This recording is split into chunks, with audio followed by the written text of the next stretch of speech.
This is the video you're looking for. Yo, what is up guys? Welcome to another video on AJ's Thoughts on Movies. Today we're going to be going over Star Wars Episode 4, A New Hope. Now I've already done all of the prequel trilogy Star Wars movies. Go ahead and check those videos down in the description below. Check out any of the other videos on my channel and subscribe. It helps out a lot. Like so many people out there, this movie means a lot to me. I can't wait to get started. So let's hop into it. I really enjoy the opening for this movie because it's a really good example of show, don't tell. They have a sweeping shot of the rebel ship escaping the Empire and huge Star Destroyer just goes over our heads and we feel like we're a part of the action. And in that shot we already can tell that the rebels are outgunned, outnumbered, and outmatched. We're then introduced to our lovable droid friends R2-D2 and C-3PO. And growing up, I thought this story took a little bit to pick up and wasn't as exciting. But over the years, I've come to realize that it's not really Star Wars if you don't have these two droids in it.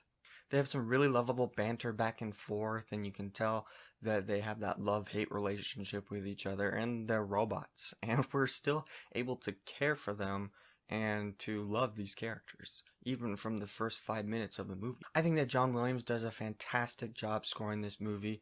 He has this way of giving each character the right music and the right tone to tell us what they're about without exposition or without dialogue. For instance, when we first meet Princess Leia, there's this calm, peaceful music that shows this kind of intelligence about her, and right as she's about to get captured, she just straight up shoots one of the stormtroopers, and then it cuts to some more upbeat battle music. I think it's super cool that we open the movie with R2-D2 and C-3PO going to the planet, and we get to kind of follow them on this adventure, and we're not introduced to one of our main characters, Luke, until 15 minutes into the film. It takes its time, it's developing, it's letting us see what is the world of Star Wars, where do they come from, what kind of planet Tatooine is, and we get to see what these droids are thinking. C-3PO just wants to get out of there, and R2 is like totally focused on his mission and finding Obi-Wan and translating the message. So we're finally introduced into Luke, and we get that classic Skywalker whine. A lot of people make fun of that line. For me, it does a really good job of showing how young Luke is and how almost like irresponsible and how his character feels. Luke doesn't want to be on Tatooine the rest of his life. He doesn't want to be a moisture farmer like his uncle. He just wants to get off the planet and go fight in the rebellion. And he really is just a kid playing with a little spaceship. Later on, we're introduced to one of my favorite characters in all Star Wars, Obi-Wan, or in this case, Ben Kenobi. Alec Guinness does a fantastic job at bringing a certain wisdom and experience, but also knowing that this guy is someone you don't want to mess with. When we see him in the cantina and he cuts off that guy's arm, and then you see that just like super intense look on his face, you know this guy's been through some crap. I love the scene where we're first introduced into Chewie and Han Solo, and Han is bragging about his ship, and Ben's just like, should I have heard of the Millennium Falcon before? Then Han delivers his classic line, "It's the ship that made the Kessel Run in under 12 parsecs." Then as they're getting ready to leave, Han runs into Greedo, shoots him first. Yes, Han shot first. And then we're trying to escape Tatooine. I never really got why everybody calls the Millennium Falcon a piece of junk.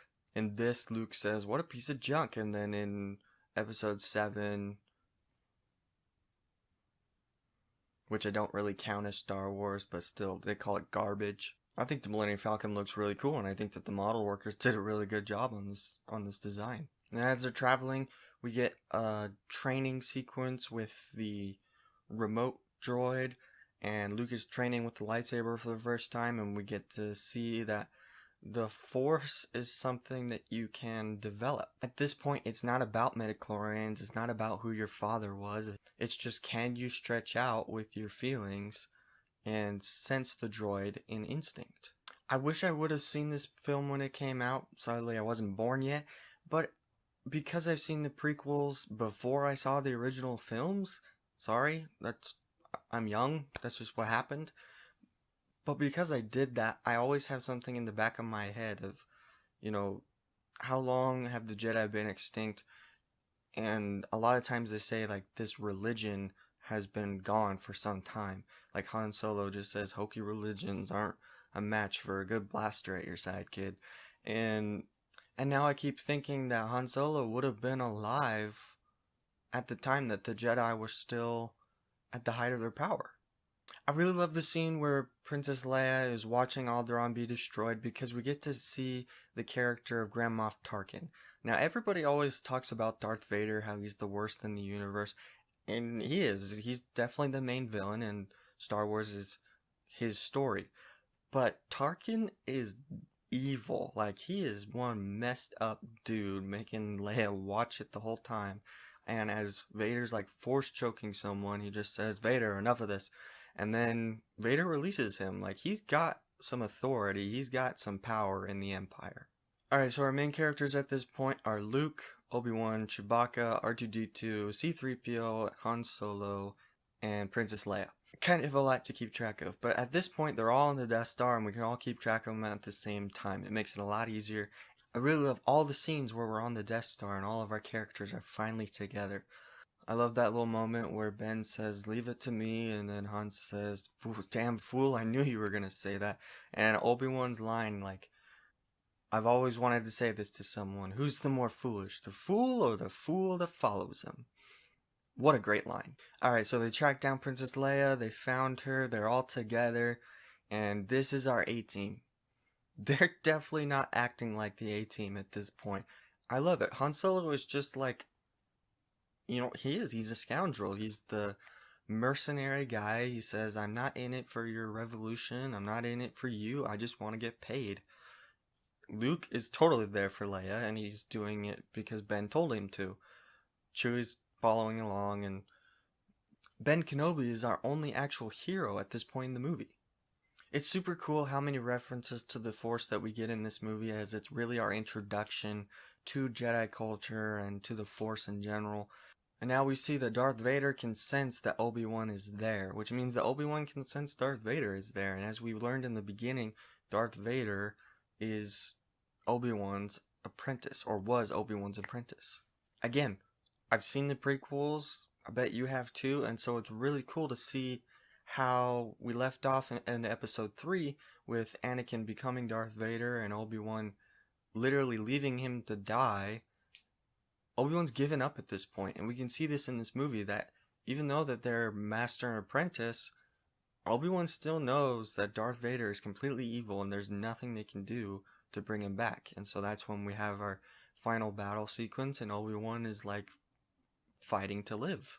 After the awesome spectacle of the trash compactor scene, then we get to see our heroes be together a little bit more, and they're starting to get along. Luke and Leia are a real team, honestly. I love that Han Solo's first inclination is to go it alone. He runs after the stormtroopers and says, get back to the ship. As they're trying to escape, Luke and Leia find themselves at this bridge, and we get this cool little swing that's supposed to be a nod to the classic like Robin Hood fairy tale movies that George Lucas grew up with. There's actually kind of a funny story behind that. One, it was a one-take wonder. They did it one time and they were done. But they actually had to do it once because when they were test prepping it, the harness on the rig began to tear, and Mark Hamill saw that and said, no way, I'm not going up there. And the stunt coordinator guy said, no, Mark, that wasn't the harness. I ripped my pants. And Mark Hamill bought it, and they did the take. It didn't snap, and they were done. They only did it once, and they're done. So we've seen the lightsaber now 3 times in this movie. Once when Luke is first given it, then when Obi-Wan cuts that guy's arm off, and then when they're training with the droid. Now we're seeing lightsaber, unlightsaber, Darth Vader versus Ben Kenobi, Master versus Apprentice once more. And it's this really old guy versus another old guy that's also part robot. And I really like that the stunt coordinator in this movie, he describes this movie as wanting the fight style to be more like a samurai, where they're both holding on with both hands, they never let go, and they have like this sweeping motion to it. And you can see that, and you can see that it's more like an aged battle, and it does have that vintage feel to it. It is incredible how they were able to accomplish this effect just by putting reflective tape, making it glow, and then later on add that rotoscoping color effect to it. It's amazing how far we've come, but it's really nice to see where we started. So our main characters are getting back to the Millennium Falcon, they're trying to leave, then Luke sees Obi-Wan and Darth Vader fighting, and then Darth Vader just straight up kills Obi-Wan. But it's only because Obi-Wan gives up. Obi-Wan becomes one with the Force because he knows that he can help Luke more on the other side. And it's really cool in the prequels that we learn how Obi-Wan learned to do that from Qui-Gon. So the tractor beams off, they're able to escape the Death Star, and then we have like our first space battle, really. And it's really cool to see them in the gunner positions. And when they were making this movie, they were having a hard time deciding when to cut, what angle the camera was supposed to be. So George gave them some clips of like old World War II like dogfighting, and they actually just put it exactly to frame with that, and that's why the dogfighting looks so good in this movie. We finally see what R2 was carrying the whole time. The Death Star plans are a technical readout of the battle station, and it has one weakness that they can exploit. A small chamber that they can shoot a freaking missile into, and it'll explode the whole thing. Only a precise hit, as they say, and it's only 2 meters wide, as they're flying like 200, 300 miles an hour. It really is, like Han says, it's like an idea of suicide. So Han's got his reward, he's leaving, he is who he is. He's a smuggler, mercenary, he doesn't care about anyone, he's getting his money and getting out. Now we get probably the most exciting part of the film when we're going into the Battle of the Death Star and the X-Wings and the Y-Wings, and we get all of those space battles. We get some fantastic moments with John Williams' score playing the battle theme and playing Star Wars just the whole time that we're going through. We got different moments of X-Wing versus TIE Fighter, and we're just taking one out at a time, and then we go on to the main mission of trying to take out that reactor, going down the trench. And 2 different teams attempt to do this. The Y-Wings go down, and they get taken out by Darth Vader and the TIE Fighters, and then the next Red group goes down, and then Red Leader and his 2 wingmen go down, and they get taken out by Darth Vader. They actually fire a shot, and it doesn't work, showing that not anybody can do this. It's not up to the computer. He fired it right at the right moment. There are literally 3 ships left in the Rebellion fleet. Luke, Biggs, and Wedge. We've lost Gold Leader, we've lost Red Leader, and we've lost Porkins. Sorry, I just had to mention that they have a fat pilot named Porkins. Luke Skywalker is now the highest ranking member in the Rebellion fleet, so they're going down in the trench, and Biggs gets taken out by Darth Vader, Wedge gets shot and then gets out of it because he's got to be in the next movie. And then we hear Obi-Wan's voice as Luke is getting ready his computer. Obi-Wan says, "Use the Force, Luke." We then get a shot of Darth Vader saying that the Force is strong in him, showing that Luke is evolving. He's evolving as a character, he's evolving as the hero of this story, and as a Jedi. Luke then puts away his computer, and he's putting everything on the line by trusting Obi-Wan Kenobi and trusting the Force. I think this shot shows perfectly that this was Luke's destiny all along, that only he could do this, only he could be the one to use the Force and destroy the Death Star. As Darth Vader is getting ready to fire upon Luke, one of the TIE fighters next to him explodes, and we get a shot of the Millennium Falcon with some heroic music and Han Solo returning, showing that he does care and that his character is also evolving. It's really cool. We get to see all of our characters grow throughout this movie, but it doesn't like force it. It happens gradually, and we'll see it throughout the rest of these movies that these characters that we have been introduced to will actually become heroes. Some of the greatest heroes. After they get back to Yavin, they have a big old ceremony, and Han and Luke get medals. Chewie doesn't get a medal. I don't care what Rise of Skywalker says. Chewie needs a medal in the original. Fetching CGI a medal onto Chewbacca. Also, I really like Luke's jacket in that scene. I think that'd be really cool that in the next movie, if we saw that gold jacket and like the blue lightsaber. I just think that looked cool. It looks cool in the comic book, so that's why I bring it up. So they're standing at attention in front of the whole rebellion army, and the movie ends. Wow, what a great film. I cannot express to you how much I love this movie. Even if you don't watch the special edition and watch the original 1977 version, this one, the special effects for this movie were still revolutionary at the time, and the fact that George Lucas founded ILM to do this and to actually like create the idea of CGI and special effects, it's incredible. All of the hard work that they put into creating the models and blowing up the models, the incredible sound effects that they developed just by using household items. John Williams' score is just perfect for this movie. I won't say it anymore. This movie is truly a cinematic milestone, and it's amazing to me that it almost didn't happen. There are so many times where Fox was breathing down George Lucas's neck to get it done and to rush the movie and to get a lower budget. All of the problems that they had on set with the camera and technology, and then with all the costumes and everything. Later in the shooting, George Lucas actually was feeling like chest pains, and so like he was diagnosed with hypertension and exhaustion. There are so many things that could have made this movie just not happen. It was this close to being canceled. Thank goodness it was not. Even the casting for this movie took some convincing. Harrison Ford originally was not even allowed to audition for this movie. George Lucas said he wanted to find new faces for the movie, and he's really good at doing that. Look at Ewan McGregor. But because he had previously worked on American Graffiti with Harrison Ford was actually not allowed to audition for this movie. Instead, he would read the actors that were auditioning their lines. We almost got Kurt Russell as Han Solo. And even when they were hired, it was said that they didn't even take it very seriously, and they were joking around all the time, and that they weren't very enthusiastic about it. But then when they hired Sir Alec Guinness, an Oscar-winning actor, everything changed. He commanded respect, and everybody looked to him as an example. Thank you, Alec Guinness, for putting them into shape. Initially, this movie didn't even open worldwide. It was open in 32 theaters.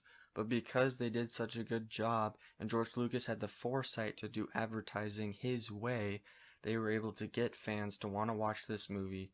And they even got a deal where Star Wars and Marvel partnered together. Yeah, Stan Lee, one of my favorite creators, George Lucas, another one of my favorite creators. Actually, they're the top two. Let's get real. They worked together. So cool. Honestly, I love this movie. I can't tell you how much it puts a smile on my face to watch these movies. And I'm so grateful to George Lucas for sticking to his guns and telling the story that he wanted to tell. Because it's a great story that everybody can feel a part of and get involved. And it's just built this huge community over the years. I'm so grateful to George Lucas. I'm so grateful to ILM, Mr. Alan Ladd Jr. for sticking up for George Lucas and for putting up with Fox. All of the people who went to go see it in theaters, who made it a success and made it able for us to see the other movies and to see George Lucas's vision and story told. Hey guys, thanks so much for watching. I really appreciate it. If you liked the video, go ahead and drop a thumbs up down below. Make sure you comment and subscribe to the channel if you want to see some more. Comment down below what your favorite part of episode 4 is. Hit the notification bell so you know exactly when my next video drops. And I'll see you guys in the next video. Alright, that's all for now guys. See ya.